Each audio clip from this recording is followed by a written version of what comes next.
সেখানে 172 নম্বর বুথে ভুয়ো ভোটারের হদিশ মিলেছে। খসড়া ভোটার তালিকায় দুজন ভুয়ো ভোটারের নাম রয়েছে। নাম কি? সুলেখা মুখার্জি এবং রঞ্জিতা গুপ্তা। এই দুজনের নাম রয়েছে ভোটার তালিকায়।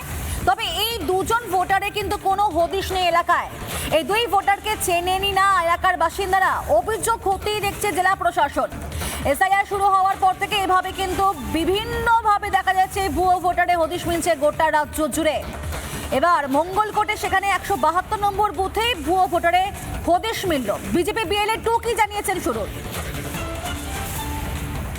আবার নতুন করে 2026-এ ভোটার লিস্টে এই সুলেখা মুখার্জি আবার রঞ্জিতা গুপ্তার নাম এসছে। দেখার পরই বিএলওকে ফোন করেছি যখন, তো বিএলও বলছে যদি অনলাইনে আবেদন করে তো আমি কি করব। হারানোর জন্য বা আরও যেসব বুথ আছে, যেসব আমাদের জেতা বুথ আছে বা খুব কম মার্জিনে আমরা সেই ইয়ে করেছি, মানে ওদেরকে হারিয়েছি, তো সেইগুলোকে মানে হারানোর জন্য, মানে সেইগুলোকে হারানোর জন্য ওরা একটা একটা করে এই যে এখন এই দুটো নাম দিয়েছে, রঞ্জিতা গুপ্তা আর সুলেখা মুখার্জি। এরপরে হয়তো আরও 10টা নাম ওরা এখানে এনগেজ করে বা 100টা নাম এনগেজ করে মানে আমাদেরকে হারানোর চেষ্টা করছে।